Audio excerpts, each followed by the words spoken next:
Dengan mempelajari Sirah Nabawiyah, maka makin menambah kecintaan kepadanya. Semoga yang subscribe juga dimudahkan jalannya menuju surga. Silahkan tekan tombol like supaya postingan ini semakin tersebar. Dan tulis doa serta hajat pemirsa di kolom komentar. Semoga semakin banyak yang mengaminkan, maka semakin cepat terkabul. Nabi Sulaiman alaihi salam adalah manusia terkaya sepanjang sejarah kehidupan manusia di muka bumi. Dalam beberapa kitab suci seperti Al-Quran, Alkitab, dan Injil, Nabi Sulaiman alaihi salam dijelaskan sebagai manusia terkaya yang pernah hidup di muka bumi. Tidak ada satupun manusia yang bisa mengalahkan total kekayaannya hingga hari kiamat tiba. Para arkeolog telah menemukan situs peninggalan sejarah Islam yang mengungkap total kekayaan Nabi Sulaiman alaihi salam. Erez bin Yosef, seorang profesor sekaligus peneliti, ia menyatakan bahwa 3.000 tahun yang lalu Nabi Sulaiman alaihi salam diperkirakan memiliki kekayaan senilai 2,2 triliun US dollar. Dan apabila dikonversikan dengan nilai mata uang dolar hari ini, jika dirupiahkan, maka nilainya setara dengan 32.891.870 triliun rupiah. Profesor itu juga menjelaskan bahwa kekayaan Nabi Sulaiman alaihi salam berasal dari dua sumber, yakni istana kerajaan dan tambang tembaga. Nilai itu berkali-kali lipat lebih banyak dari total kekayaan negara Indonesia yang hanya mencapai 11.454 triliun per 30 Desember 2021. Nabi Sulaiman alaihi salam memiliki beberapa mukjizat. Di antaranya adalah dapat berbicara dengan bahasa binatang. Beliau dapat memerintah mereka untuk melakukan sesuatu. Beliau juga dapat mengendalikan besar kecilnya tekanan angin dan dapat mengatur ke arah mana angin akan berhembus. Sehingga dengan itu Nabi Sulaiman dapat memanfaatkan angin sebagai kendaraannya dan juga kendaraan tentaranya. Nabi Sulaiman juga bisa melunakkan besi dan membentuknya menjadi pakaian perang yang anti tusukan senjata tajam. Nabi Sulaiman juga memimpin para jin. Mereka tunduk dan patuh pada perintah Nabi Sulaiman alaihi salam. Tidak hanya setan, iblis laknatullah yang merupakan makhluk pembangkang dapat dibuat tunduk bertekuk lutut pada perintah-perintah Nabi Sulaiman. Nabi Sulaiman bisa melakukan teleportasi, yaitu berpindah dari suatu tempat ke tempat yang lain dalam waktu singkat. Peristiwa itu dibuktikan dengan pemindahan singgasana Ratu Balqis atas perintah Nabi Sulaiman. Nabi Sulaiman dikenal sebagai raja yang adil dan bijaksana. Nabi Sulaiman diberkahi kecerdasan yang luar biasa untuk menyatu padukan segenap kekuatan yang Allah berikan kepadanya. Ia mengelola dan membawa kerajaannya menjadi kekuatan raksasa yang tak terkalahkan di masanya dengan segenap kemampuan yang dimilikinya. Tentara Nabi Sulaiman adalah tentara terkuat di bumi tanpa ada yang menandingi.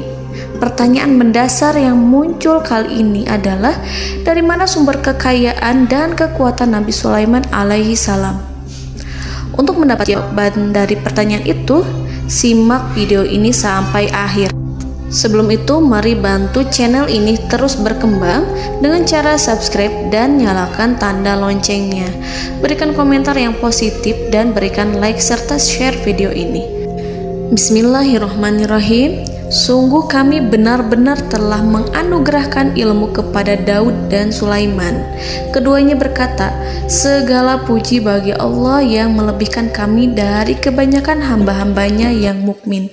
Sulaiman telah mewarisi Daud dan dia berkata, wahai manusia, kami telah diajari untuk memahami bahasa burung dan kami dianugerahi segala sesuatu. Sesungguhnya semua ini benar-benar karunia yang nyata. Quran Surat An-Naml ayat 15-16. Saudara-saudaraku yang dirahmati Allah, pada ayat di atas disebutkan bahwa Sulaiman telah mewarisi Daud.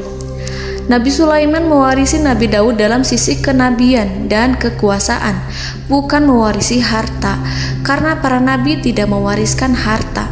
Sebab sepeninggalan mereka, harta para nabi menjadi sedekah bagi orang-orang yang ada di sekitarnya, yaitu orang-orang fakir dan orang-orang yang membutuhkan. Dan harta para nabi tidak dikhususkan bagi kalangan keluarganya. Rasulullah Shallallahu Alaihi Wasallam bersabda, "Kami para nabi tidak mewariskan." Nabi Sulaiman mewarisi kenabian dari Nabi Daud. Ini adalah hal yang jelas. Allah telah memilihnya sebagai nabi dari Bani Israel. Begitu juga Allah telah memberinya kekuasaan kerajaan sehingga ia menjadi pemimpin Bani Israel. Barangkali sesuatu yang paling penting yang diwarisi oleh Nabi Sulaiman dari Nabi Daud adalah tradisi militer. Kemajuan militer yang dahsyat telah berpindah kepada Nabi Sulaiman. Nabi Daud sebenarnya adalah seorang pengembala kambing yang sangat miskin, tetapi seiring dengan perjalanan waktu, ia menjadi komandan pasukan tiada tanding. Nabi Daud alaihi salam mengetahui bahwa kekuatan hakiki yang mengatur alam semesta adalah kekuatan Allah.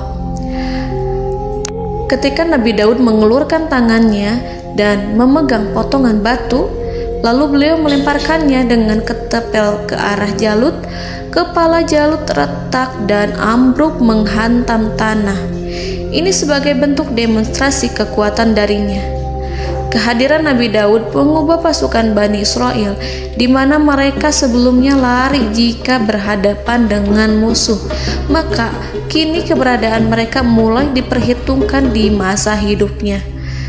Nabi Daud mengalami peperangan yang sangat banyak, tapi Al-Quran tidak menceritakan secara terperinci. Hal itu dikarenakan karena Al-Quran adalah kitab dakwah di jalan Allah, bukan kitab sejarah. Al-Quran hanya menceritakan di dalam Al-Quran surat Shad ayat 20, "Dan kami kuatkan kerajaannya, kerajaan Daud." Ayat tersebut berarti bahwa Nabi Daud belum terkalahkan dalam peperangan yang diikutinya. Di samping dukungan yang Allah berikan kepadanya, juga pasukan dan rakyatnya, di mana mereka adalah orang-orang yang bertauhid, menyerahkan diri kepada Allah. Allah Subhanahu wa Ta'ala mengajarkan kepada Nabi Daud hal-hal yang menjadikan pasukannya memiliki keistimewaan yang dengannya mereka dapat mengalahkan pasukan-pasukan lain, pasukan-pasukan besar yang ada di bumi pada saat itu. Allah Subhanahu wa Ta'ala berfirman dalam surat Saba ayat 10, "Dan kami telah melunakkan besi untuknya." Baju besi mungkin akan menjadi masalah dalam benak kita. Ketika orang-orang yang berperang, baju besi cukup mengganggu gerakan mereka. Kita bisa membayangkan ketika ada dua orang berperang, salah satu dapat bergerak bebas, sementara yang lainnya tidak leluasa bergerak karena tertahan dengan pakaiannya. Namun, dengan kekuasaan Allah, Nabi Daud dapat melunakkan besi dan membuat baju besi yang ringan, yang mudah untuk digunakan. Ini adalah kemajuan penting yang Allah berikan kepada Nabi Daud dan tentaranya.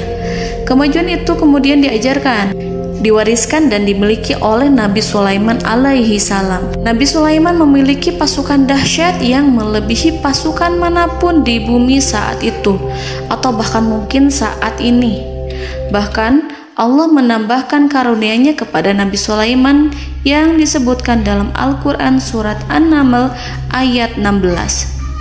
Dan Sulaiman telah mewarisi Daud, dan dia berkata, "Wahai manusia, kami telah diberi pengertian tentang suara burung, dan kami diberi segala sesuatu. Sesungguhnya ini benar-benar suatu karunia yang nyata." Saudara-saudaraku yang dirahmati Allah, pada suatu hari Nabi Sulaiman alaihi salam menengadahkan tangannya dan berdoa kepada Allah Subhanahu wa ta'ala. Antara hati Nabi dan Allah tidak ada penghalang, tidak ada jarak, tidak ada sekatan waktu, tidak ada satupun dari para nabi yang berdoa kepada Allah kecuali doanya pasti dikabulkan. Doa Nabi Sulaiman alaihi salam direkam dalam Al-Quran surat Shad ayat 35. Nabi Sulaiman berkata, "Ya Tuhanku, ampunilah aku, anugerahkanlah kepadaku kerajaan yang tidak dimiliki oleh seorang pun sesudahku." Nabi Sulaiman menginginkan dari Allah sesuatu kerajaan yang belum pernah diperoleh oleh siapapun setelahnya. Allah Subhanahu wa ta'ala mengabulkan doa Nabi Sulaiman dan memberinya kerajaan tersebut. Nabi Sulaiman mewarisi kekuasaan, kenabian, hikmah ilmu dari Nabi Daud alaihi salam. Orang-orang menyebut Nabi Sulaiman Al-Hakim, Sulaiman yang bijaksana. Kebijaksanaan Nabi Sulaiman tidak terbatas pada keadilannya di tengah-tengah manusia dan juga kasih sayangnya kepada mereka. Namun, kebijaksanaan Nabi Sulaiman juga berlaku di kalangan burung dan binatang lainnya. Nabi Daud juga mengenal bahasa burung, tetapi Nabi Sulaiman dapat berbicara dengan bahasa burung. Bahkan, ia dapat menggantikannya sebagai pembantunya. Ketika Nabi Daud bertasbih di gunung, burung-burung serta binatang buas ikut bertasbih bersamanya. Bahkan angin pun berhenti untuk mendengarkan tasbih itu. Sedangkan Nabi Sulaiman alaihi salam, Allah Subhanahu wa ta'ala memberinya karunia lebih dari itu, di mana binatang-binatang buas tunduk padanya, begitu juga angin dan burung. Saudara-saudaraku yang dirahmati Allah, Nabi Sulaiman alaihi salam mampu mendengarkan bisikan semut yang berbicara kepada sesama mereka. Bahkan ia mampu memerintahkan semut tersebut sehingga semut itu menjadi taat pada perintahnya. Pasukan Nabi Sulaiman memiliki kekuatan yang sangat dahsyat. Belum pernah ada di dunia ini satu pasukan pun yang memiliki kekuatan seperti itu. Kekuatan Nabi Sulaiman berasal dari beberapa kombinasi yang sangat mengagumkan, sehingga karenanya ia tidak dapat tertandingi. Kekuatan itu terdiri dari manusia, binatang-binatang, jin, dan lain sebagainya. Kita mengetahui bahwa jin adalah makhluk Allah dan manusia tidak mampu melihatnya atau menghadirkannya atau meminta pertolongan kepadanya. Sedangkan Nabi Sulaiman telah diberi Allah suatu kemampuan untuk menundukkan jin, memperkerjakan mereka sebagai tentara di tengah-tengah peperangan. Bahkan ia mampu menjadikan mereka sebagai pekerja-pekerja kasar di kerajaannya saat tidak ada peperangan. Oleh sebab itu, ketika ada pasukan lain yang mencoba melawan pasukan Nabi Sulaiman, mustahil mereka akan mendapatkan kemenangan. Bahkan pasukan Nabi Sulaiman diperkuat oleh pasukan burung. Burung di pasukan Nabi Sulaiman memerankan tugas penting, yaitu menjadi agen intelijen. Kita mengetahui bahwa peranan informasi saat peperangan adalah hal yang penting. Dari informasi tersebut, pasukan dapat mengetahui keadaan lawannya. Demikianlah peranan burung pada pasukan Sulaiman. Ia terbang di tengah-tengah musuh. Kemudian, ia kembali kepada Nabi Sulaiman untuk menyampaikan berita tentang keadaan lawannya. Di samping jin dan burung, Allah juga menundukkan angin untuk Nabi Sulaiman. Nabi Sulaiman dapat memerintahkan angin dan ia mampu untuk menaiki angin tersebut. Dalam Al-Quran surat Shad ayat 36-40, Allah Subhanahu wa ta'ala berfirman, "Kami tundukkan kepada angin yang berhembus dengan baik menurut kemana saja yang dikehendaki Sulaiman. Dan kami tundukkan pula kepadanya setan-setan, semuanya ahli bangunan dan penyelam, dan setan yang lain yang terikat dalam belenggu. Inilah anugerah kami, maka berikanlah kepada orang lain atau tahanlah untuk dirimu tanpa perhitungan, dan sesungguhnya dia mempunyai kedudukan yang dekat pada sisi kami dan tempat kembali yang baik." Saudara-saudaraku yang dirahmati Allah, Allah Subhanahu wa Ta'ala juga memberikan kemampuan yang tak seorang pun dari para nabi mendapatkannya, yaitu kemampuan untuk memerintah setan. Setan adalah salah satu bagian dari jin. Ia adalah kelompok yang celaka dari bangsa jin. Kelompok ini sebenarnya tidak mampu dikuasai oleh manusia.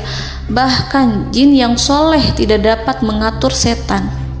Adapun Nabi Sulaiman, Allah telah memberinya kekuasaan untuk menundukkan setan dan mempekerjakannya, bahkan mengikatnya dengan rantai serta menghukumnya jika ia menentang pada perintahnya. Setan membangun untuk Sulaiman istana-istana, patung-patung dan alat-alat perang. Bahkan setan-setan itu menyelam ke dasar lautan untuk mengeluarkan permata dan yakut untuk Sulaiman. Jika di antara setan yang menentang perintahnya, maka Nabi Sulaiman alaihi salam mengikatnya dengan rantai. Ini semua menunjukkan kekayaan Nabi Sulaiman dan kekuasaannya, di mana ia mampu mengatur banyak makhluk di bumi ini. Tentu saja, kemampuan itu semua adalah atas izin dari Allah Subhanahu wa Ta'ala sebagai mukjizat darinya. Allah Subhanahu wa Ta'ala berfirman dalam Al-Quran surat Saba ayat 12, dan sebagian dari jin adalah yang bekerja di hadapannya di bawah kekuasaannya dengan izin Tuhannya, dan siapa yang menyimpang di antara mereka dari perintah kami, maka kami rasakan kepadanya azab neraka yang apinya menyala-nyala. Para jin itu membuat untuk Sulaiman apa yang dikehendakinya, dari gedung-gedung yang tinggi, patung-patung, dan piring-piring yang besarnya seperti kolam, atau periuk yang tetap berada di atas tungku. Saudara-saudaraku yang dirahmati Allah, Nabi Sulaiman yang bijaksana adalah penguasa yang tak tertandingi di muka bumi. Meskipun memperoleh nikmat-nikmat khusus yang agung itu yang Allah berikan kepada Sulaiman, beliau tetap menunjukkan dirinya sebagai manusia yang paling banyak berzikir kepada Allah dan manusia yang paling banyak bersyukur di zamannya. Saudara-saudaraku yang dirahmati Allah, sebagaimana Allah Subhanahu wa Ta'ala memberikan nikmat kepada ayahnya Nabi Daud alaihi salam, di mana ia mampu melunakkan besi, dan Allah mengajarinya bagaimana cara mencairkan besi, maka Nabi Sulaiman alaihi salam dapat memanfaatkan tembaga yang cair untuk peperangan. Dan juga di saat perdamaian, pada saat peperangan, beliau mencampur tembaga dengan besi dan menjadikannya perunggu. Mereka menggunakan senjata-senjata perunggu dalam peperangan seperti pedang, baju besi, dan juga pisau. Senjata-senjata ini adalah senjata yang paling kuat pada saat itu. Sedangkan di saat damai, tembaga digunakan untuk membuat bangunan, perhiasan, dan sebagainya. Meskipun Nabi Sulaiman mendapatkan nikmat yang besar dan karunia yang khusus, Allah Subhanahu wa Ta'ala mengujinya dengan suatu ujian yang dahsyat. Ujian yang akan selalu datang kepada seorang hamba yang soleh. Ketika hamba itu mendapatkan kedudukan besar, maka ujiannya pun menjadi besar. Allah Subhanahu wa Ta'ala menguji Nabi Sulaiman dengan penyakit. Diceritakan oleh Fahru Roji, Nabi Sulaiman diuji dengan suatu penyakit yang keras, di mana kedokteran saat itu tidak dapat dan tidak mampu mengatasinya. Sakitnya Nabi Sulaiman sangat keras sehingga para dokter dari kalangan manusia ataupun jin tidak mampu menghilangkan penyakit itu. Lalu burung-burung menghadirkan rumput-rumput yang dianggapnya sebagai obat, tetapi Nabi Sulaiman tak kunjung sembuh.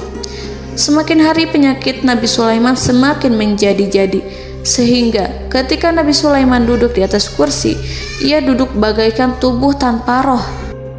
Seakan-akan ia mati karena saking keras penyakit yang dideritanya. Sakit yang diderita oleh Nabi Sulaiman alaihi salam berlangsung sangat lama. Namun Nabi Sulaiman tidak henti-hentinya berzikir kepada Allah dan meminta kesembuhan kepadanya, serta selalu beristighfar dan mengungkapkan rasa cinta kepadanya. Selesailah ujian Allah terhadap hambanya Nabi Sulaiman. Beliau pun sembuh Nabi Sulaiman merasakan kembali kesehatannya setelah ia mengetahui segala kejayaan dan segala kekuasaan serta segala kebesarannya tidak lagi mampu menghilangkan penyakit yang dideritanya kecuali jika Allah menghendaki.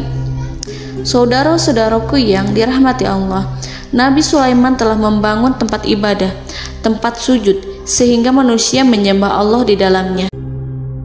Orang-orang yang membangunnya berjumlah puluhan ribu orang. Tentu setiap kelompok dari mereka memiliki pekerjaan masing-masing. Di antara mereka ada yang mencairkan tembaga, di antara mereka ada yang tukang pahat, ada yang tukang ukir, ada yang membelah batu, ada yang memotong kayu, ada yang mendatangkan rumput-rumput dari Libanon, ada yang mendatangkan emas dan menjadikannya lempengan-lempengan yang mengkilat untuk menutupi kayu serta untuk melapisi dinding-dinding. Bahkan golongan jin pun membantu membangun tempat tersebut, tentu dengan perintah dan bimbingan Nabi Sulaiman. Mereka membuat patung-patung yang besar, membuat bejana yang besar untuk tempat makan para tentara dan pekerja, yaitu bejana seperti gunung. Karena saking berat dan besarnya, mereka juga membuat tempat-tempat minum yang besarnya seperti kolam. Nabi Sulaiman mengawasi para pekerjanya dan juga mengurusi masyarakatnya, di mana beliau mengenali problem mereka dan berusaha memecahkannya. Beliau juga mengawasi pasukan dari kalangan binatang dan burung. Beliau mengetahui apabila ada satu di antara mereka yang tidak datang, kemana ia pergi serta mengapa ia pergi. Nabi Sulaiman menguasai pengetahuan itu semua. Nabi Sulaiman bukan hanya mengetahui problem tentara-tentaranya dari kalangan manusia ataupun tentaranya dari kalangan burung, namun ia juga menunjukkan kasih sayang terhadap semut, di mana beliau mendengar bisikannya dan tidak suka untuk menginjaknya. Nabi Sulaiman selalu menundukkan kepalanya ke bumi sebagai bentuk rasa rendah diri dan syukur kepada Allah. Pada suatu hari, Nabi Sulaiman alaihi salam berjalan di depan tentaranya dan tiba-tiba ia mendengar suara semut yang berkata kepada temannya dari kalangan semut. Hal itu terekam dalam Al-Quran surat An-Naml ayat 18-19. Wahai semut-semut, masuklah ke dalam sarang-sarangmu agar kamu tidak terinjak oleh Sulaiman dan tentaranya, sedangkan mereka tidak menyadarinya.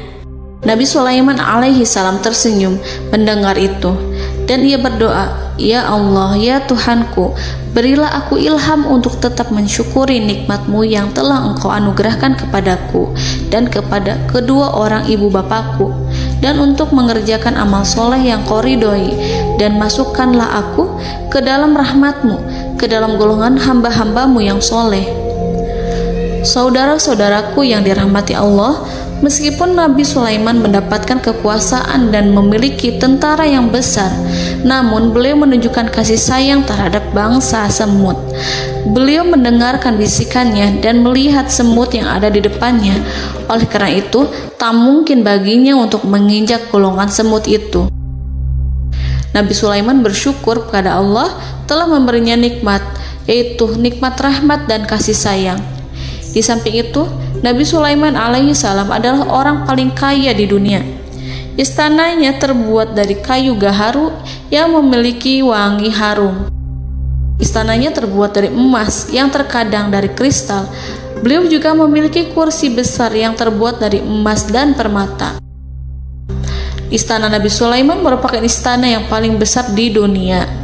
Nabi Sulaiman menggunakan pakaian dari emas dan permata. Meskipun demikian, Nabi Sulaiman tetap menunjukkan sebagai hamba yang berserah diri dan rendah diri di hadapan Allah Subhanahu wa Ta'ala. Nabi Sulaiman yang merendahkan diri di hadapan Allah, ia selalu sujud kepada Allah, sebagaimana ayahnya yang selalu bertasbih pada Allah. Nabi Sulaiman selalu melantunkan lagu-lagu cinta ilahi dan hanya memuji Allah Subhanahu wa Ta'ala. Pada suatu hari, Nabi Sulaiman alaihi salam mengeluarkan perintah kepada pasukannya untuk bersiap-siap. Kemudian, Nabi Sulaiman keluar dan memeriksa pasukannya satu demi satu. Kelompok yang pertama adalah kelompok manusia. Nabi Sulaiman memperhatikan kesiapan mereka. Lalu Nabi Sulaiman mengeluarkan perintah-perintah kepada mereka. Kemudian Nabi Sulaiman memeriksa kelompok jin dan menyampaikan perintahnya kepada mereka. Beliau memenjarakan jin yang tampak bermalas-malasan saat bekerja. Lalu beliau memeriksa binatang dan berkata kepada mereka, apakah mereka sudah makan dengan baik? Apakah mereka tidur dengan nyenyak? Apakah ada yang mengadu pada mereka, misalkan karena penyediaan makanan yang tidak layak? Apakah ada di sana yang sakit dan lain sebagainya? Ketika Nabi Sulaiman merasa puas dengan semuanya, Nabi Sulaiman memasuki tenda tempat berkumpulnya para burung. Nabi Sulaiman alaihi salam kemudian memasuki tenda tersebut, mengamati keadaan di sekitarnya, sehingga beliau mengetahui bahwa ada satu burung yang tidak hadir, yaitu burung hudhud. Mengapa aku tidak melihat burung hudhud? Burung-burung yang lain tampak terdiam sebagai penghormatan, dan mereka mendengarkan apa yang akan dikatakan pemimpin mereka. Nabi Sulaiman mengarahkan pandangannya pada semua burung dan tidak menemukan burung hudhud di antara mereka. Tak seekor burung pun yang mengetahui keberadaannya. Burung hudhud absen pada apel wajib kali ini. Nabi Sulaiman mulai menampakkan kemarahannya. Tiba-tiba, seekor burung kecil memberanikan diri untuk berkata kepada Nabi Sulaiman, "Wahai Nabi yang mulia, seharusnya hudhud ada bersamaku kemarin untuk melaksanakan tugas penyelidikan. Ia adalah pemimpin misi itu. Namun, burung hudhud belum datang. Oleh karena itu, aku tidak pergi bersamanya." Burung itu tampak gemetar. Nabi Sulaiman mengetahui bahwa hudhud tidak hadir dan tak seorang pun mengetahui kemana ia pergi. Burung hudhud pergi tanpa izin terlebih dahulu. Dalam keadaan marah, Nabi Sulaiman berkata, "Sungguh aku benar-benar akan mengazabnya dengan azab yang sangat keras atau benar-benar menyembelihnya, kecuali jika ia benar-benar datang kepadaku dengan alasan yang jelas." Kawanan burung-burung mengetahui bahwa Nabi Sulaiman sedang marah dan telah menetapkan untuk menyiksa burung hudhud atau menyembelihnya atau justru memaafkannya dengan syarat ia datang dengan membawa alasan yang dapat menyelamatkannya, atau dengan kata lain, burung hudhud dapat memastikan bahwa ia melaksanakan tugas yang penting. Nabi Sulaiman menunjukkan kemarahan yang besar sehingga siapapun akan merasa takut kepada Nabi Sulaiman yang marah. Nabi Sulaiman kemudian pergi dari tempat burung tersebut. Nabi Sulaiman masih memikirkan keadaan burung hudhud. Seharusnya burung hudhud menjadi bagian penting dari badan intelijen. Apakah ia pergi untuk menyingkap suatu, atau apakah ia pergi hanya untuk bermain-main? Nabi Sulaiman telah memperhatikan dan mengetahui bahwa burung hudhud adalah seekor burung yang cerdik dan juga fasih berbicara. Terkadang Nabi Sulaiman mendapati burung hudhud sedang bermain-main dan menunda-nunda pekerjaannya. Namun ketika Nabi Sulaiman melihatnya, burung hudhud memahami bahwa perbuatannya tidak benar. Oleh karena itu, ia tidak boleh menyampur adukan antara waktu serius dan waktu bermain. Tidak lama setelah itu, burung hudhud tiba di tempat para burung. Burung-burung yang lain berkata kepadanya, "Wahai hudhud, pergilah engkau ke tempat Nabi Sulaiman. Jika ia mengetahui bahwa engkau telah sampai, jiwamu benar-benar terancam." Mendengar itu, burung hudhud segera beranjak. Ia terbang menemui Nabi Sulaiman. Pada waktu itu, Nabi Sulaiman sedang duduk bersama tentaranya yang lain. Burung hudhud berdiri. Ia telah merencanakan untuk memulai pembicaraan dengan Nabi Sulaiman sebelum Nabi Sulaiman bertanya kepadanya kemana dia pergi. Ini sebagai bukti bahwa hudhud telah melaksanakan suatu tugas yang penting. Dalam Al-Quran Surat An-Naml ayat 22, burung hudhud berbicara, "Aku telah mengetahui sesuatu yang kamu belum mengetahuinya, dan kubawa kepadamu dari negeri Saba suatu berita penting yang diyakini seakan-akan burung hudhud hendak berkata, 'Aku adalah hudhud yang miskin, tapi aku mengetahui apa yang tidak engkau ketahui, dan aku telah datang kepadamu dari kerajaan Saba dengan membawa berita yang sangat penting.'" Nabi Sulaiman tampak terdiam menunggu hudhud menyelesaikan kisahnya. Dalam surat An-Naml ayat 23-24, burung hudhud berkata, Sesungguhnya aku menjumpai seorang wanita yang memerintah mereka. Dia dianugerahi segala sesuatu serta mempunyai singgasana yang besar. Aku mendapati dia dan kaumnya menyembah matahari selain Allah. Dan setan-setan telah menjadikan mereka memandang indah perbuatan-perbuatan mereka, lalu menghalangi mereka dari jalan Allah, sehingga mereka tidak mendapat petunjuk. Burung hudhud diam. Nabi Sulaiman merasa bahwa hudhud menunjukkan kepasihan lisannya. Nabi Sulaiman berkata dalam Quran surat An-Naml ayat 27 sambil menunjukkan senyum manisnya. Nabi Sulaiman berkata, "Akan kami lihat apakah kamu benar wahai hudhud, ataukah kamu termasuk orang-orang yang berdusta." Seakan-akan burung hudhud ingin mengatakan, "Aku tidak berbohong, wahai Nabi yang mulia." Namun diamnya Sulaiman membuat takut sehingga burung hudhud terdiam. Nabi Sulaiman terdiam karena berpikir, lalu ia memutuskan sesuatu setelah itu. Beliau melihat kepada lainnya dan meminta secari kertas. Nabi Sulaiman menulis surat singkat dan menyerahkannya kepada hudhud serta memerintahkan kepadanya seperti yang dikatakan dalam Quran surat An-Naml ayat 28. "Pergilah dengan membawa suratku ini, lalu jatuhkanlah kepada mereka, kemudian berpalinglah dari mereka, lalu perhatikanlah apa yang mereka bicarakan." Al-Quranul Karim hanya menceritakan dalam Quran surat An-Naml bagaimana perginya hudhud dan bagaimana ia menyerahkan surat itu. Lalu Al-Quran langsung menyebut keadaan kerajaan Balqis yang saat itu sedang membaca surat di depan para pembesar kerajaan dan para menterinya. Dalam Al-Quran surat An-Naml ayat 29-31 berkatalah Balqis, "Wahai pembesar-pembesar, sesungguhnya telah dijatuhkan kepadaku sebuah surat yang mulia. Sesungguhnya surat ini dari Sulaiman, dan sesungguhnya isinya dengan menyebut nama Allah yang Maha Pengasih lagi Maha Penyayang, bahwa janganlah kalian berlaku sombong terhadapku, dan datanglah kepadaku sebagai orang yang berserah diri." Saudara-saudaraku yang dirahmati Allah, dalam surat tersebut Nabi Sulaiman menyebutkan supaya mereka menyerahkan diri dan tunduk kepada perintah Nabi Sulaiman. Nabi Sulaiman memerintahkan agar mereka meninggalkan penyembahan terhadap matahari.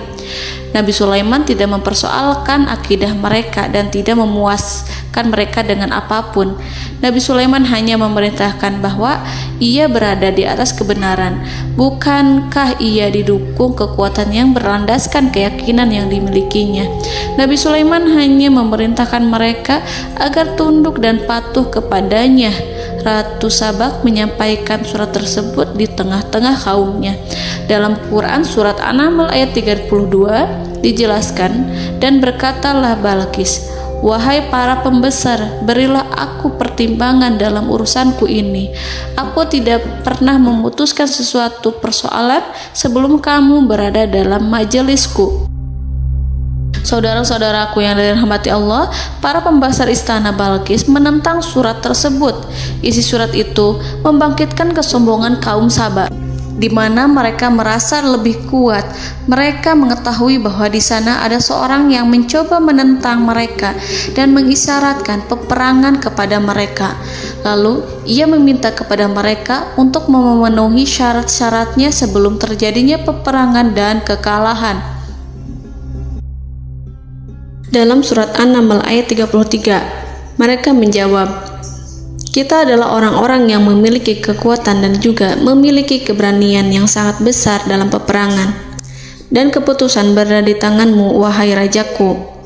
Maka pertimbangkanlah apa yang akan kamu perintahkan."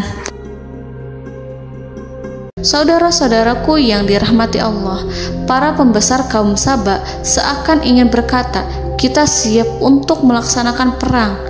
Tampaknya ratu itu memiliki kebijakan yang lebih baik dari pembesar kaumnya. Surat Sulaiman itu membuatnya berpikir lebih jernih dan lebih berhati-hati. Ia berusaha sebisa mungkin menghindari peperangan.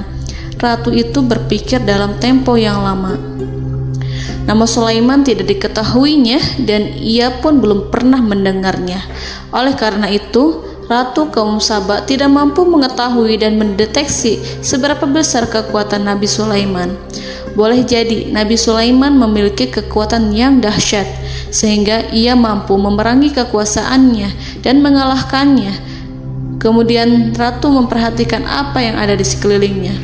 Ia melihat kemajuan masyarakatnya dan juga kekayaannya. Barangkali ia mengira bahwa Nabi Sulaiman iri terhadap kemajuan dan kekayaannya itu, sehingga Nabi Sulaiman ingin menyerangnya. Setelah mempertimbangkan isi surat Nabi Sulaiman dengan cermat, Ratu Saba memilih untuk tidak bersikap ceroboh dan bodoh. Ratu lebih suka untuk menggunakan bahasa kelembutan. Ia mengirim kepada Nabi Sulaiman suatu hadiah yang besar. Ratu mengira bahwa Nabi Sulaiman seorang yang ambisius, yang boleh jadi ia telah mendengar tentang kekayaan kerajaan Saba. Para utusan pergi dengan membawa hadiah dari Ratu Saba. Ratu berharap agar mereka dapat memasuki kerajaan Nabi Sulaiman dan akan mengetahui kondisi kerajaannya. Saat mereka pulang, Ratu ingin mendengar secara langsung dari mereka tentang bagaimana keadaan kaum Nabi Sulaiman dan pasukannya. Setelah mendapatkan informasi yang cukup, maka Ratu Balqis dapat membuat sesuatu keputusan yang tepat. Ratu menyembunyikan apa yang terlintas dalam pikirannya, lalu ia berbicara kepada pembesar istananya bahwa ia dapat menyingkap niat jahat Raja Sulaiman melalui cara mengirimkan hadiah kepadanya. Ratu lebih memilih cara tersebut dan menunggu reaksi dari Nabi Sulaiman. Ratu berhasil memuaskan para pembesar istana, dan untuk sementara ia menghilangkan ide untuk berperang. Karena para raja jika menyerang suatu desa, maka pemimpin desa tersebut adalah orang yang paling banyak mendapatkan kehinaan. Akhirnya, para pembesar kaumnya merasa puas dengan pikiran Ratu Balqis. Saudara-saudaraku yang dirahmati Allah, dalam surat An-Naml ayat 34-35 dijelaskan, Ratu Balqis berkata, "Sesungguhnya raja-raja apabila memasuki suatu negeri, niscaya mereka akan membinasakannya dan menjadikan penduduknya yang mulia menjadi hina. Dan demikian pula lah yang akan mereka perbuat. Dan sesungguhnya aku akan mengirim utusan kepada mereka dengan membawa hadiah, dan aku akan menunggu apa yang akan dibawa kembali oleh utusan itu." Kemudian sampailah hadiah dari Ratu Balqis kepada Nabi Sulaiman. Para intelijen Nabi Sulaiman memberitahunya bahwa utusan Balqis datang dengan membawa hadiah. Nabi Sulaiman langsung mengetahui bahwa Ratu Balqis itu sengaja mengirim orang-orangnya untuk mengetahui atau untuk mendapatkan informasi tentang kekuatannya. Lalu setelah itu ia akan mengambil keputusan atau mengambil sikap kepada kerajaan Sulaiman. Nabi Sulaiman segera memanggil semua pasukannya untuk berkumpul. Utusan Balqis segera memasuki istana Nabi yang dipenuhi dengan pasukan yang besar bersenjata. Melihat itu, utusan Ratu Balqis tercengang dan terkejut ketika mereka melihat kekayaan yang mereka bawa tidak ada apa-apanya dibandingkan dengan kerajaan Nabi Sulaiman. Hadiah mereka tampak tidak berarti. Emas yang mereka bawa tampak tidak memiliki makna saat mereka memasuki istana Nabi Sulaiman yang terbuat dari kayu-kayu pohon gaharu yang mengeluarkan bau yang harum serta dihiasi dengan emas permata. Para utusan Ratu Balqis berdiri bersama Nabi Sulaiman dan menyaksikan bagaimana Nabi Sulaiman mengendalikan pasukannya. Kemudian mereka mulai berpikir tentang kekuatan dan kualitas pasukan Nabi Sulaiman. Betapa kagetnya mereka ketika melihat di tengah-tengah pasukan itu terdapat singa, burung, dan tentara dari kalangan manusia yang mampu terbang. Mereka pun sadar bahwa mereka di hadapan pasukan yang tiada tandingannya. Selesailah demonstrasi pasukan Nabi Sulaiman. Kemudian para utusan ratu dipersilahkan maju ke tempat hidangan makanan. Para utusan itu sangat terkejut ketika melihat berbagai macam makanan dari penjuru dunia ada di depannya. Dan di antara makanan itu terdapat pula makanan yang biasa ditemukan di negeri mereka. Tetapi mereka melihat bahwa makanan itu memiliki rasa yang lebih istimewa. Selain itu, piring-piring yang ada di depan mereka terbuat dari emas dan mereka dilayani oleh laki-laki yang berhias dengan emas. Di meja makan itu terdapat burung, ikan laut, dan berbagai macam daging yang mereka tidak mampu lagi membedakan daging apa itu. Nabi Sulaiman tidak makan bersama mereka, tapi beliau makan dengan menggunakan piring yang terbuat dari kayu. Beliau memakan roti yang kering yang dicampur dengan minyak. Inilah makanan yang dipilih Nabi Sulaiman. Makan bersama mereka dalam keadaan diam, mereka merasa kehadiran Nabi Sulaiman menciptakan suatu wibawa yang luar biasa. Selesai perjamuan itu, lalu dengan sangat malu mereka menyerahkan hadiah dari Ratu Balqis kepada Nabi Sulaiman. Hadiah itu berupa emas yang bagi mereka hadiah itu sangat bernilai tinggi. Tapi di sini hadiah itu tampak kecil di hadapan kekayaan Nabi Sulaiman yang sangat mengagumkan. Nabi Sulaiman memperhatikan hadiah dari Ratu Balqis itu dan berkata dalam Quran surat An-Naml ayat 36, "Maka apa yang diberikan Allah kepadaku lebih baik daripada apa yang diberikannya kepadamu, tetapi kamu merasa bangga dengan hadiahmu." Saudara-saudaraku, Raja Sulaiman menyingkap dengan kata-katanya yang singkat itu penolakannya terhadap hadiah mereka. Ia memberitahu utusan itu bahwa ia tidak menerima hadiah tersebut. Ia tidak merasa puas dengan hadiah itu. Yang membuatnya puas hanyalah, janganlah kalian berlaku sombong terhadapku dan datanglah kepadaku sebagai orang-orang yang berserah diri. Lalu Nabi Sulaiman berkata kepada mereka dengan pelan. Hal itu diabadikan dalam Al-Quran surat An-Naml ayat 37. "Kembalilah kepada mereka, sungguh kami akan mendatangi mereka dengan bala tentara yang mereka tidak kuasa melawannya. Dan pasti kami akan mengusir mereka dari negara itu, yaitu negeri Saba, dengan terhina. Dan mereka akan menjadi tawanan-tawanan yang hina." Saudara-saudaraku yang dirahmati Allah, Nabi Sulaiman kemudian meninggalkan para utusan ratu setelah terlebih dahulu mengancam mereka. Para utusan itu berharap agar Nabi Sulaiman mau menunggu kunjungan Ratu Balqis yang akan membawa misi perdamaian. Akhirnya, sampailah para utusan Ratu Balqis ke negeri Saba. Mereka segera menuju istana sang ratu. Mereka memberitahu bahwa negeri mereka ada di ujung tanduk. Mereka menceritakan kepada ratu tentang kekuatan Nabi Sulaiman dan tidak mungkin bagi mereka mampu melawannya. Mereka meyakinkan Ratu Balqis bahwa ia harus mengunjunginya dan melihat sendiri bagaimana kebesaran kerajaan Nabi Sulaiman. Kemudian Ratu Balqis menyiapkan dirinya untuk pergi menuju kerajaan Nabi Sulaiman. Nabi Sulaiman duduk di kursi kerajaan di tengah-tengah para pembesarnya dan para menterinya, serta para komandan pasukannya. Beliau berpikir tentang sosok Balqis. Nabi Sulaiman mengetahui bahwa Balqis menuju tempatnya. Balqis dikelilingi rasa takut. Nabi Sulaiman berpikir sejenak tentang bagaimana matahari disembah. Ia memikirkan bagaimana informasi yang diterima oleh intelijennya tentang kemajuan kerajaan Balqis dalam bidang kesenian dan ilmu pengetahuan. Nabi Sulaiman bertanya kepada dirinya sendiri, apakah kemajuan menjadi penghalang untuk mengetahui kebenaran? Apakah ratu itu senang dengan kekuatan yang dicapainya? Dan ia membayangkan bahwa kekuatannya adalah segalanya. Dengan kemajuan yang dimilikinya, Nabi Sulaiman ingin membuat kejutan agar ratu mengetahui bahwa Islam yang diyakini oleh Nabi Sulaiman adalah satu-satunya yang mampu mendatangkan kemajuan dan kekuatan yang hakiki, sehingga ia dapat membandingkan antara keyakinannya dalam menyembah matahari beserta kemajuan yang dicapainya dengan keyakinan Nabi Sulaiman beserta kemajuan yang diraihnya. Saudara-saudaraku yang dirahmati Allah, para mata-mata Nabi Sulaiman telah memberitahunya bahwa hal yang sangat disegani dan dikagumi oleh kaum Balqis adalah kerajaan Saba, yaitu singgasana Ratu Balqis. Singgasana itu terbuat dari emas dan batu delima. Singgasana tersebut dijaga oleh penjaga yang sangat disiplin, di mana mereka tidak pernah lalai sedikit pun.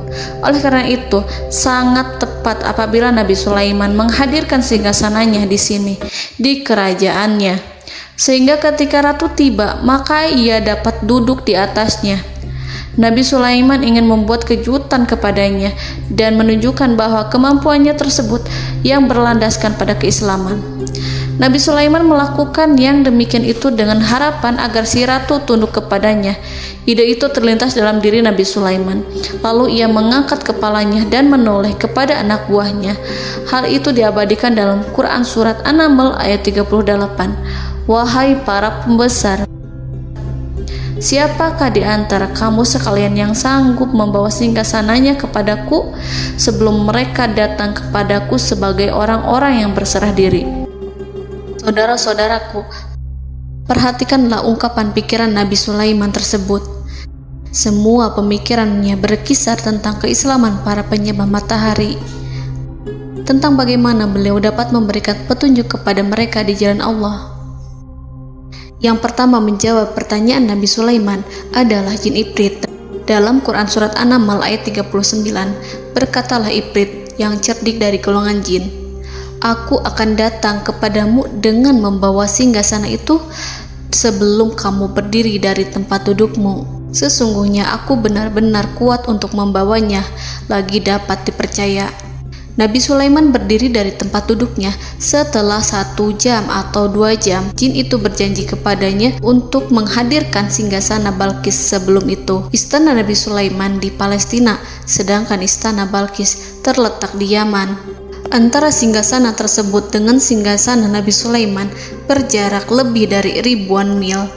Barangkali pesawat yang cepat sekalipun yang kita kenal hari ini tidak akan mampu membawa dan mendatangkan istana itu dalam waktu 1 jam. Tetapi masalahnya di sini, berhubung dengan kekuatan jin yang serba misterius, Nabi Sulaiman tidak mengomentari sedikit pun terhadap apa yang dikatakan oleh Ifrit. Nabi Sulaiman tampak menunggu tanggapan lain yang mampu menghadirkan singgasana Balkis yang lebih cepat dari jin Ifrit. Nabi Sulaiman menoleh kepada seorang yang di sana, yang duduk di atas naungan. Hal itu diceritakan dalam Al-Quran Surat An-Naml ayat 40. Berkatalah seseorang yang mempunyai ilmu dari Alkitab, "Aku akan membawa singgasana itu kepadamu sebelum matamu berkedip." Maka tatkala Sulaiman melihat singgasana itu terletak di hadapannya, ia pun berkata, "Ini termasuk karunia Tuhanku untuk menguji aku. Apakah aku akan bersyukur atau mengingkari nikmatnya? Dan barang siapa yang bersyukur, maka sesungguhnya dia bersyukur untuk kebaikan dirinya sendiri. Dan barang siapa yang ingkar, maka sesungguhnya Tuhanku maha kaya lagi maha mulia." Saudara-saudaraku, belum lama seseorang yang mempunyai ilmu dari Alkitab menyatakan kalimatnya, sehingga singgasana itu tiba-tiba ada di depan Nabi Sulaiman, yang mampu menghadirkan singgasana itu lebih cepat dari kedipan mata. Al-Quranul Karim tidak menyingkap kepribadian seseorang yang menghadirkan singgasana itu. Al-Quran hanya menggarisi bahwa orang itu mempunyai ilmu dari Alkitab. Al-Quran tidak menjelaskan kepada kita apakah ia seorang malaikat ataukah manusia ataukah jin. Al-Quran sengaja tidak menyingkap hakikat kitab yang dimaksud. Saudara-saudaraku yang dirahmati Allah, setelah melihat singgasana itu, Nabi Sulaiman bersyukur kepada Allah. Ia mulai memperhatikan singgasana sang ratu. Singgasana tersebut merupakan simbol pembangunan dan juga kemajuan, tetapi tampaknya ia hanya sesuatu yang biasa saja jika dibandingkan dengan kekuasaan dan kebesaran ciptaan yang dibuat oleh manusia dan jin di kalangan istana Nabi Sulaiman. Nabi Sulaiman memikirkan dalam tempo yang sangat lama singgasana Ratu Balkis itu. Kemudian beliau memerintahkan agar singgasana itu diperbaiki, sehingga saat Ratu Balkis datang, dia akan mengujinya. Apakah Ratu Balkis dapat mengenali singgasananya ataukah tidak? Dalam Al-Quran Surat An-Naml ayat 41, Nabi Sulaiman berkata, "Ubahlah baginya singgasananya, maka kita akan melihat apakah dia mengenal ataukah dia termasuk orang-orang yang tidak mengenalnya." Saudara-saudaraku yang dirahmati Allah, Nabi Sulaiman memerintahkan agar dibangun istana yang akan digunakan untuk menyambut Ratu Balkis. Nabi Sulaiman memilih tempat di laut, dan ia memerintahkan agar dibangun suatu istana di mana sebagian besarnya terdiri dari air laut.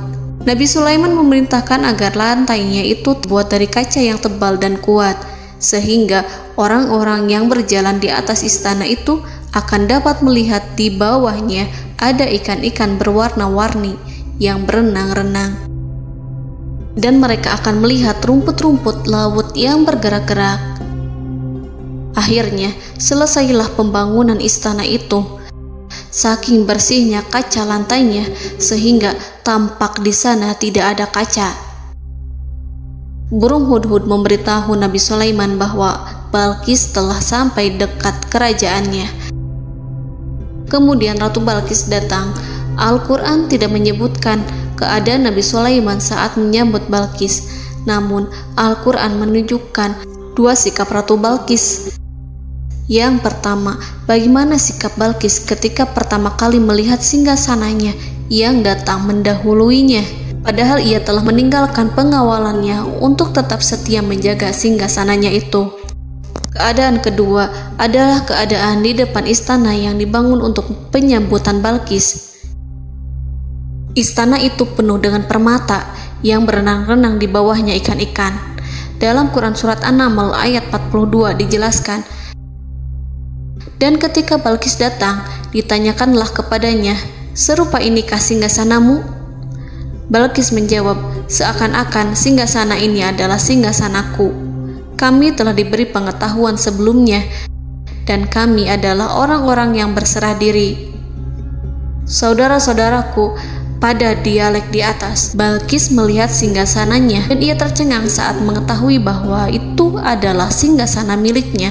Namun kemudian ia mulai ragu karena melihat tidak sepenuhnya itu singgasana miliknya. Jika itu benar-benar miliknya, lalu bagaimana ia datang mendahuluinya? Dan bila bukan singgasananya, maka bagaimana Sulaiman dapat meniru sepersis dan seteliti itu? Padahal Sulaiman tidak pernah sekalipun ke kerajaannya. Nabi Sulaiman berkata saat melihat Balqis mengamati singgasananya, "Apakah ini singgasanamu?" Balqis terlihat sangat kebingungan, namun setelah itu ia menjawab, "Sepertinya benar." Nabi Sulaiman berkata, "Kami telah diberi ilmu sebelumnya dan kami sebagai orang-orang muslim." Saudaraku yang dirahmati Allah, melalui pertanyaan Nabi Sulaiman ingin mengisyaratkan kepada Balqis agar ia membandingkan antara keyakinannya beserta ilmu yang dicapainya dengan keyakinan Nabi Sulaiman yang muslim beserta pengetahuan yang telah diraihnya. Penyembahan terhadap matahari dan pencapaian ilmu yang dicapai oleh Ratu Balqis tanpa tidak ada apa-apanya dibandingkan dengan ilmu Nabi Sulaiman dan keislaman. Nabi Sulaiman telah mendahuluinya dalam bidang ilmu karena keislamannya. Karena itu, sangat mudah baginya untuk mengungguli Balqis dalam ilmu-ilmu yang lainnya. Demikianlah yang disyaratkan dalam pertanyaan Nabi Sulaiman kepada Ratu Balqis. Ratu Saba itu mengetahui bahwa ini adalah singgasananya, di mana singgasana itu datang lebih dahulu daripada dirinya. Beberapa bagian darinya telah diubah saat Balqis masih di perjalanan menuju ke tempat Nabi Sulaiman. Ia berpikir kemampuan apa yang dimiliki Nabi Sulaiman. Ratu Balqis tercengang melihat apa yang disaksikannya, yang berupa buah dari keimanan Nabi Sulaiman dan hubungannya dengan Allah Subhanahu wa Ta'ala. Sebagaimana Balqis juga tercengang ketika melihat kemajuan di bidang ilmu pembangunan, seni, dan ilmu-ilmu yang lainnya. Maka ia tidak lebih kagum lagi saat melihat hubungan yang kuat antara keislaman Nabi Sulaiman dengan ilmunya serta kemajuan yang diraihnya. Dalam Al-Quran Surat An-Naml ayat 43 dijelaskan, dan apa yang disembahnya selama ini selain Allah mencegahnya untuk melahirkan keislamannya, karena sesungguhnya ia terdahulu termasuk orang-orang yang kafir. Saudara-saudaraku yang dirahmati Allah, berguncanglah dalam benak Balqis ribuan hal ketika melihat keyakinan kaumnya runtuh di hadapan Nabi Sulaiman. Ia menyadari matahari yang disembahnya hanya merupakan ciptaan Allah, dan Allah lah yang menggerakkannya untuk hamba-hambanya. Lalu terbitlah matahari kebenaran dalam dirinya. Hatinya diterangi oleh cahaya baru yang tidak akan tenggelam seperti tenggelamnya matahari. Masa keislamannya hanya menunggu waktu. Ratu Balqis memilih waktu yang tepat untuk mengumumkan keislamannya. Allah Subhanahu wa Ta'ala berfirman dalam Quran Surat An-Naml ayat 44. Dikatakan kepadanya, masuklah ke dalam istana. Maka tatkala ia melihat lantai istana itu, dikiranya kolam air yang besar dan disingkapnya 2 betisnya. Berkatalah Sulaiman, sesungguhnya ia adalah istana licin yang terbuat dari kaca. Berkatalah Balqis, wahai Tuhanku, sesungguhnya aku telah berbuat zalim terhadap diriku dan aku berserah diri bersama Sulaiman kepada Allah Tuhan semesta alam. Saudara-saudaraku yang dirahmati Allah, dikatakan kepada Balqis, masuklah ke dalam istana. Ketika ia masuk, maka ia tidak menyaksikan adanya kaca, tetapi ia melihat air, sehingga ia mengira akan bersinggungan dengan air. Lalu ia menyingkapkan sedikit bajunya agar bajunya itu tidak basah. Nabi Sulaiman mengingatkannya tanpa melihatnya agar ia tidak khawatir terhadap pakaiannya, karena pakaiannya tidak akan basah sebab di sana tidak ada air. Itu sekedar kaca yang halus, yang saking halusnya sehingga ia tidak tampak. Pada kesempatan itulah Balqis mengumumkan keislamannya yang mengakui kelalimannya, dan ia menyatakan menyerahkan diri kepada Nabi Sulaiman dan kepada Allah Tuhan semesta alam. Lalu kaumnya pun mengikutinya dan mereka memeluk Islam. Balqis menyadari ia berhadapan dengan penguasa yang terbesar di bumi dan Nabi Allah yang mulia. Untuk pertama kalinya, wajah Sulaiman tampak dihiasi dengan senyuman yang menunjukkan kepuasannya sejak Balqis mengunjunginya. Demikianlah Nabi Sulaiman mewujudkan kejayaannya yang hakiki dan menyebarkan cahaya Islam di muka bumi. Saudara-saudaraku, Al-Quran tidak menyebutkan kisah Balqis setelah keislamannya. Para ahli tafsir mengatakan bahwa ia menikah dengan Nabi Sulaiman. Selain itu, ada yang mengatakan bahwa ia menikah dengan salah satu orang dekat Nabi Sulaiman. Ada juga yang mengatakan bahwa sebagian Raja Habasyah adalah keturunan dari buah perkawinan ini. Wallahu a'lam bishawab. Saudara-saudaraku yang dirahmati Allah, Nabi Sulaiman hidup di tengah-tengah kejayaan dan kemuliaan di bumi. Kemudian Allah menetapkan kematian untuknya, sebagaimana kehidupan Sulaiman berada di puncak kemuliaan dan kejayaan yang penuh dengan keajaiban yang luar biasa, maka kematiannya pun merupakan tanda-tanda kebesaran Allah yang penuh dengan keajaiban. Demikianlah bahwa kematiannya sesuai dengan kehidupannya, sesuai dengan kejayaannya. Allah berfirman tentang kematian Sulaiman di dalam Al-Quran Surat Saba ayat 14. Maka tatkala kami telah menetapkan kematian Nabi Sulaiman, tidak ada yang menunjukkan kepada mereka kematiannya itu kecuali rayap yang memakan tongkatnya. Maka tatkala ia telah tersungkur, tahulah jin bahwa kalau sekiranya mereka mengetahui yang gaib, tentulah mereka tidak akan tetap dalam siksa yang menghinakan. Saudara-saudaraku, kemampuan Nabi Sulaiman untuk menundukkan jin dan mempekerjakan mereka serta hubungan mereka dengan semua itu menimbulkan fitnah di tengah-tengah manusia dalam hal tertentu. Kematian Nabi Sulaiman merupakan batasan jawaban terhadap fitnah ini. Kami tidak mengetahui siapa yang mengklaim bahwa jin mengetahui hal yang gaib. Apakah itu setan yang terkutuk, atau jin yang bodoh, atau manusia yang tertipu? Kami tidak mengetahui siapa yang bertanggung jawab terhadap tersebarnya isu yang keliru ini. Yang kita ketahui adalah bahwa hal tersebut adalah mempengaruhi sebagian manusia dan jin. Barangkali manusia berkata kepada diri mereka, selama jin melakukan perbuatan yang luar biasa ini, maka apa gerangan yang menjadikan mereka tidak mengetahui hal yang gaib itu? Manusia itu lupa bahwa kunci kegaiban berada di tangan Allah. Masalah ilmu gaib tidak akan mampu dikuasai oleh jin dan manusia. Hanya Dia yang mengetahuinya, dan manusia diberitahu hanya sedikit sekali. Saudara-saudaraku yang dirahmati Allah, seakan-akan Allah telah merencanakan bahwa kematian Sulaiman bertujuan untuk menghancurkan pemikiran itu, yaitu pemikiran bahwa jin mengetahui hal-hal yang gaib. Jin bekerja untuk Nabi Sulaiman selama beliau hidup, dan tatkala beliau meninggal, maka tugas mereka menjadi bebas.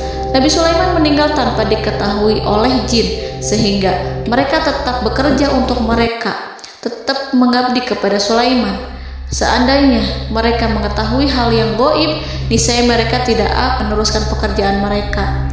Saudara-saudaraku, pada suatu hari Nabi Sulaiman memasuki mihrabnya untuk itikaf ibadah dan beribadah kepada Allah.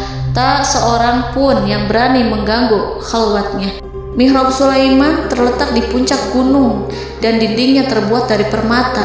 Pada suatu hari, Nabi Sulaiman duduk bersandar pada tongkatnya dan ia tampak tenggelam dalam tafakur. Beliau berzikir pada Allah hingga rasa kantuk menguasainya.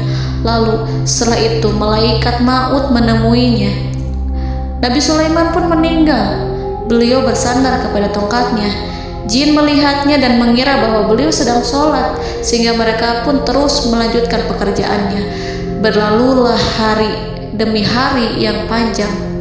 Datanglah rayap, yaitu semut kecil yang memakan kayu. Hewan itu mulai memakan tongkat Nabi Sulaiman.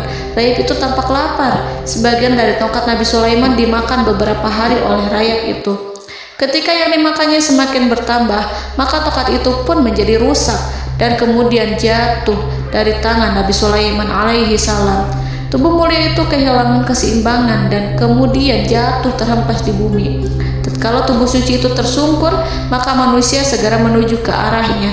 Mereka menyadari dan mengetahui bahwa Nabi Sulaiman telah meninggal dalam waktu yang lama. Jin menyadari bahwa mereka tidak mengetahui hal yang gaib, dan manusia pun mengetahui hakikat ini. Seandainya jin mengetahui hal yang gaib, niscaya ia tidak akan meneruskan siksa yang hina.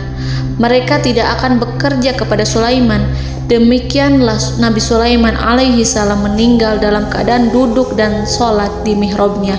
Lalu berita itu tersebar bagaikan api di bumi. Manusia, burung, dan binatang buas mengantarkan jenazah Nabi Sulaiman.